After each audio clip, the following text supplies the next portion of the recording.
안녕하세요. 여성들의 속 깊은 이야기를 들려주는 속 깊은 언니, 산부인과 전문의 박주영입니다.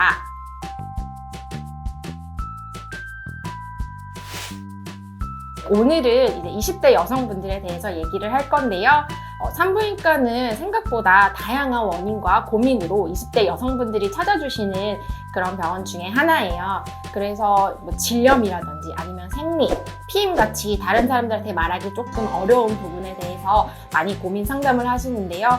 이걸 병원에 오셔서 상담을 하시면 다행이지만 얘기하기도 좀 부끄럽고 또 어색해서 혼자서 잘못된 관리를 하면서 더 병이 악화되는 경우들도 많아요. 그래서 오늘은 20대 여성들이 가장 궁금해하는 그런 질문에 대한 대답을 하는 시간을 갖도록 하겠습니다.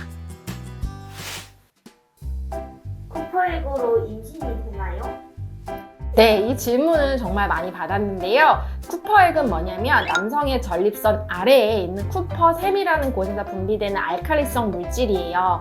남자는 여자와 달리 그 요도라는 한 길을 통해서 소변도 나오고 정액도 지나가거든요. 그래서 어떻게 보면은 이제 정자를 보호하기 위한 그런 액체라고 생각을 하시면 돼요. 그래서 남자가 성적인 흥분에 도달하면 이 쿠퍼선에서 액체가 분비가 돼서 소변이 지나갔던 길을 닦아주고 거기에 정자가 지나갈 수 있게 해주는 거라고 보시면 됩니다.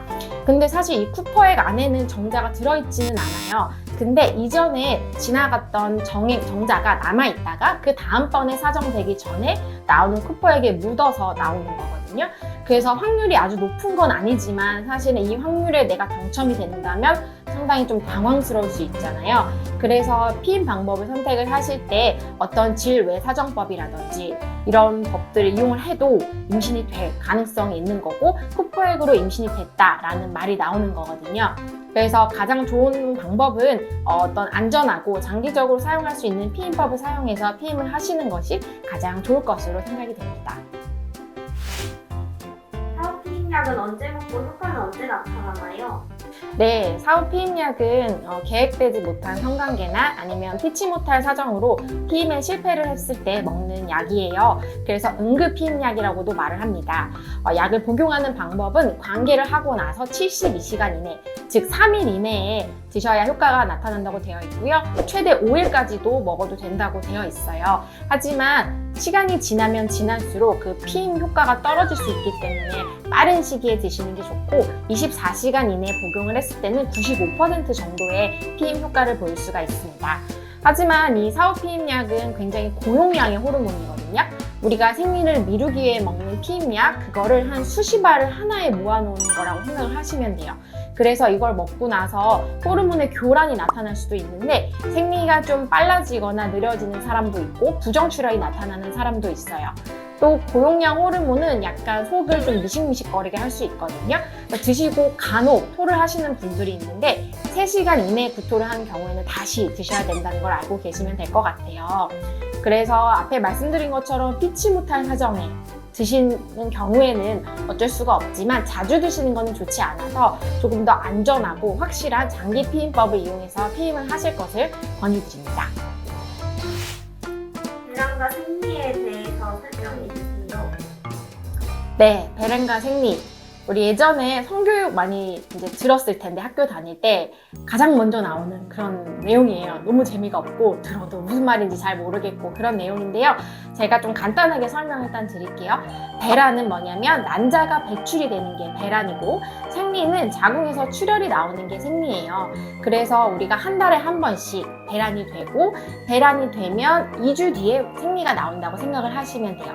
근데 생리를 규칙적으로 하는 사람이 있고 불규칙적으로 하는 사람이 있잖아요. 배란이 되고 생리가 나올 때까지의 기간은 모두 정해져 있는데 그 생리가 나오고 다시 배란이 될 때까지의 기간이 모든 사람이 다 다르기 때문에 불규칙적인 사람도 있고 규칙적인 사람도 있다 생각하시면 될 것 같아요. 생리는 보통 출혈이 나오기 시작해서 첫째 날, 둘째 날에 가장 양이 많이 나오고 점점 양이 줄면서 일주일 안에 끝나는 게 생리의 정상적인 패턴이라고 생각하시면 되고 그 이외에 나오는 출혈들은 모두 부정출혈일 가능성이 되게 높다고 보시면 될 것 같아요. 그리고 이제 배란이 또 중요한 이유는 우리가 임신을 하는 데서도 중요하고 피임을 하는 데서도 상당히 중요하거든요.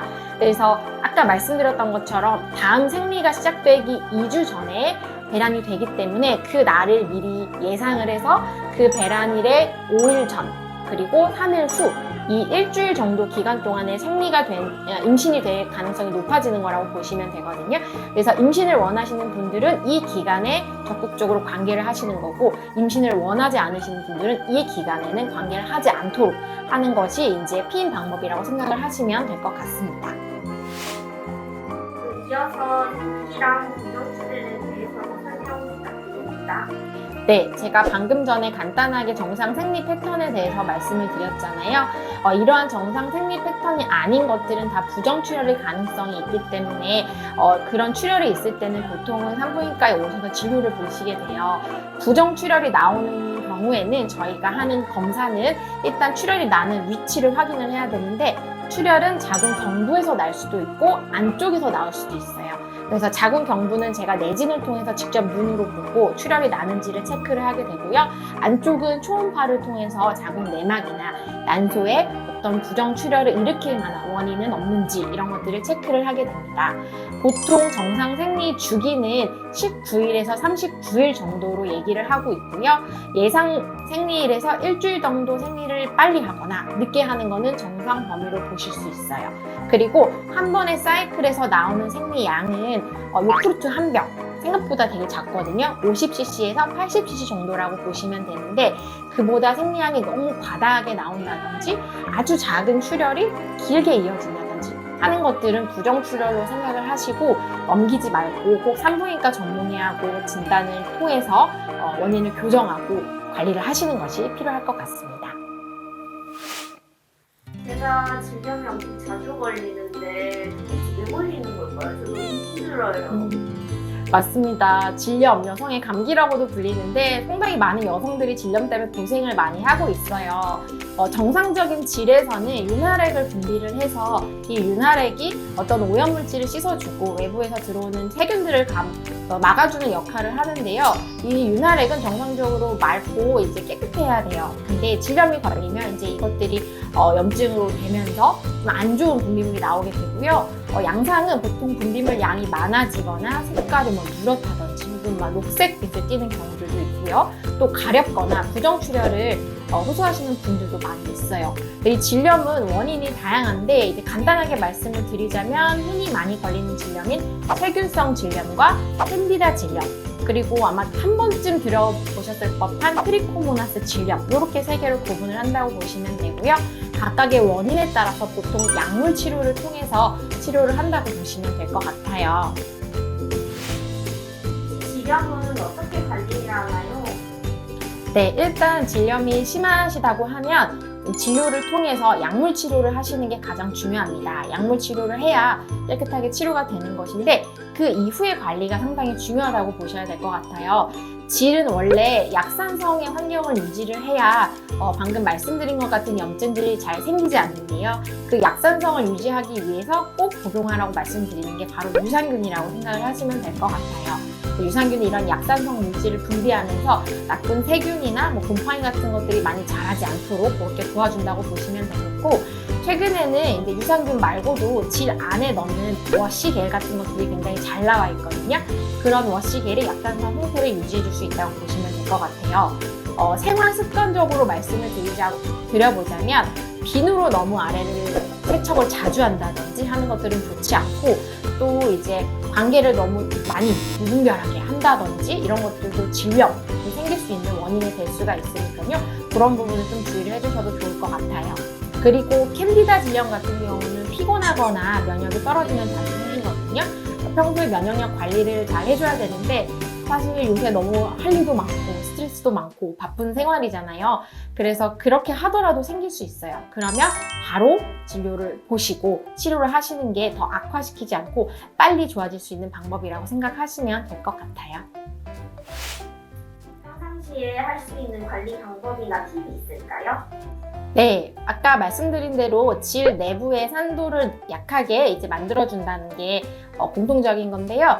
평소에 이제 외음부를 씻을 때 약산성의 여성 청결제를 이용해서 씻어주시면 좋고, 비누로 너무 과도하게 씻는다든지 자주 씻는 거는 좋지 않은 습관입니다. 그리고 생리 이후에 질염이 잘 생기는데요. 생리 중에는 패드나 탐폰을 자주 교체해 주시는 게 좋고요. 또 속옷은 면속옷을 입으시는 게 좋아요. 너무 젖은 옷을 오래 입는다든지 하는 건 좋지 않고 씻고 나서는 잘 말려주시는 습관을 가지신다면 질염이 조금 덜 생길 수 있는 그런 환경이 될 거라고 생각이 됩니다. 꼭 감기 시에만 성병이 걸리나요? 네, 이것도 상당히 많이 질문을 하시는데요. 우리가 질염과 성병이 있는데 이걸 되게 혼용해서 많이 사용을 하고 있는 것 같아요.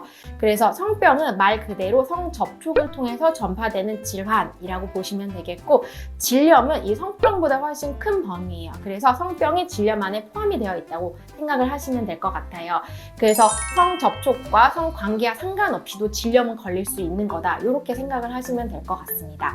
그래서 엄밀한 의미의 성병은 성접촉을 통해서 걸리는 것이기 때문에 관계를 해서 걸리는 것이 맞습니다. 어떤 증상이 있을 때 산부인과를 가야 할까요? 네, 증상만으로 이게 단순한 질염인지 아니면 성병인지를 본인이 파악하는 건 되게 어려워요. 그래서 보통은 분비물의 양이 되게 많아지거나 누렇거나 초록색 분비물이 나온다든지 냄새가 많이 날 경우, 또 외음부가 가렵거나 부정출혈이 있을 때는 산부인과 진료를 보시는 게 좋고요. 또 이제 성병에서는 외음부에 수포가 생긴다든지 아니면 이전에 없었던 돌기 같은 게 생긴다든지 그런 증상들이 나타날 수 있거든요. 그런 경우에는 산부인과에 내원하셔서 진찰을 받고 분비물에 대한 검사도 하시고 해서 치료를 들어가면 가장 좋을 것 같습니다. 보통 산부인과에서 이제 성병이나 질염이 있을 때 의심이 될 때 하는 검사가 있는데 그 검사는 보통은 12종의 이제 성병 검사라고 얘기를 해요. 그 안에는 성병만 있는 건 아니고 질염도 있는 것이기 때문에 내가 이 검사를 한다고 해서 나는 성병일까 하고 걱정을 하실 필요는 없어요. 그리고 매독이나 또 우리가 무서워하는 성병 같은 건 또 이 검사에 들어있지는 않거든요. 그래서 일단 불편하시다고 하면 혼자서 고민하지 마시고 병원에 오셔서 진료를 보시는 거를 권유를 드리고요. 또 가장 중요한 거는 병이 걸리기 전에 먼저 예방을 하는 거잖아요. 이런 성접촉을 통해서 전파되는 질환은 콘돔을 통해서 예방이 가능하기 때문에 반드시 콘돔을 이용해서 성관계를 하시기를 바라고, 또 이미 내가 병이 걸려서 치료를 받는 경우에는 파트너한테 또 가 있을 수 있거든요. 이후에 콘돔이나 이런 걸로 차단을 하지 않으면 핑퐁처럼 왔다 갔다 다시 감염이 걸렸다가 치료하고 이게 반복이 될 수가 있어요. 그래서 꼭 콘돔을 사용하는 건전한 성생활을 하셨으면 좋겠습니다. 혹시 마지막으로 해주실 말씀 있을까요? 네, 제가 진료를 하다 보면 산부인과는 거의 치과랑 투톱으로 환자들이 정말 가고 싶어 하지 않은 그런 과 중에 하나인 것 같아요. 그래서 보통 불편하시더라도 괜찮아지겠지 하고 병을 키워서 너무 힘든 상태로 참다 오시는 경우들이 꽤 있거든요. 근데 제가 생각하기에 가장 확실한 치료는 예방이라고 생각을 합니다. 그래서 미리 병이 생기기 전에 검진을 통해서 확인을 하시는 게 가장 좋은 방법이고요. 그게 좀 어렵다고 하면 병이 커지기 전에, 특히 산부인과는 조금 다른 사람한테 얘기하기 어렵고 좀 부끄러울 수 있는 그런 부분에 대한 진료를 보잖아요. 근데 저희 산부인과 의사들이 하는 일이 그런 부분에 대한 상담을 해주고 그걸 해결하는 역할을 하는 거예요. 그래서 병원에 내원하실 때는 너무 부끄러워하거나 주저하지 마시고, 불편하실 때 혹은 궁금한 게 있을 때는 언제든지 진료를 보시고 상담을 받으셔서 조금이라도 더 편한 생활을 하셨으면 좋겠습니다. 감사합니다.